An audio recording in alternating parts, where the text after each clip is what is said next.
yuswane Sang Mahayogi. Lah yen ngono, ayo kowe saiki sumingira. Aku bakal sak pejagong lawan Begawan Kesawa Sidi nyuwun wahyu Makutha Rama kuwi. Narpati Basukarna, piye? Aja gumampang merga pepakem Makutha Rama kuwi ora sadengah diwedharake. Mongko tekadmu ing kene nganti wadyabala gelar sepapan, tegese kowe mung arep bebutek banyu bening. Apa meneh nganti Kurawa, mongko Kurawa wis kondhang ambek angkara murka. Mula kowe baliya wae lah dalah. Gampange kowe ngalang-alangi Paman Harya. Kurawa mang dawuh nyingkirke kewan-kewan iki. Inggih, nggih. Kurawa, ayo do nyambutke iki sing wangsulan kok mung wong siji ya.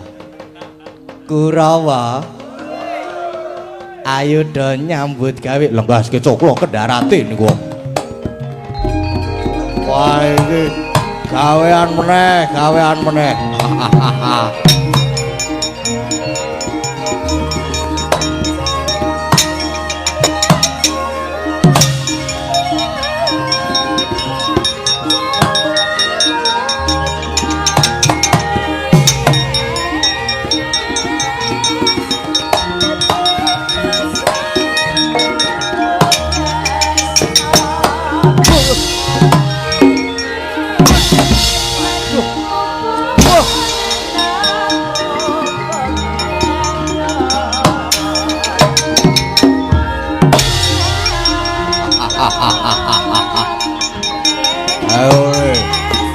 Awas tandak muter kowe.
Aduh, pecah sirahmu.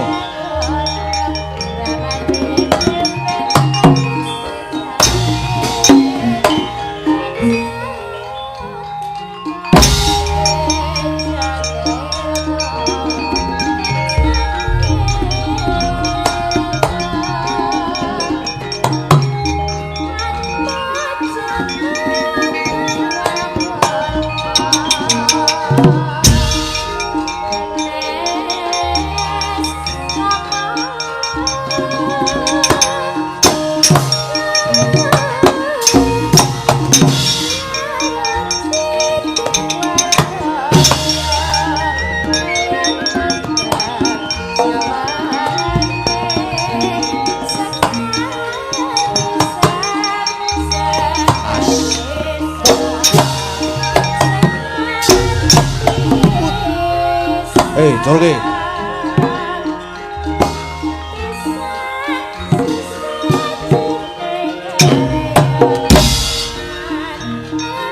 Ayo, adu godo. Ayo.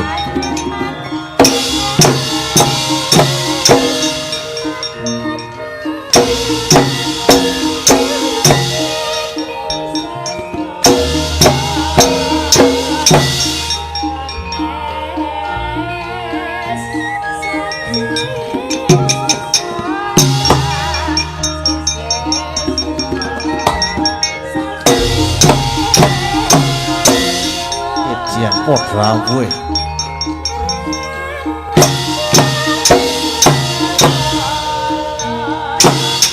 Waduh.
Kurawa bubar maut mungsu Anoman.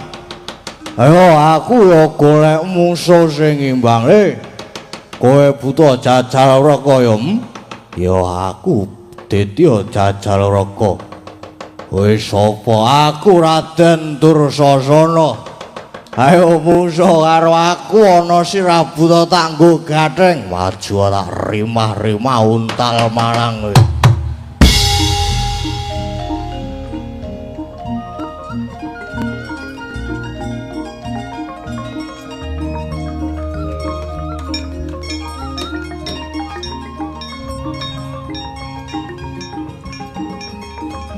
Wah, rada medeni. Wah. Aduh. Ya.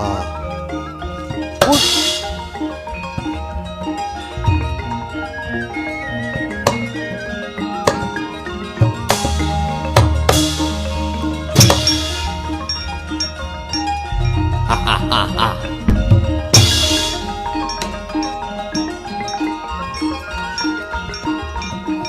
Mas. Wuh. Wuh. Biar kowe. Wah, edan buta kowe ampun, lintah.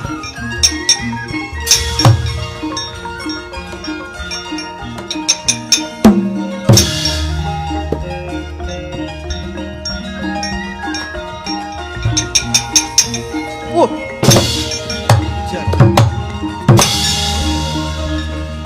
Ojo Indra.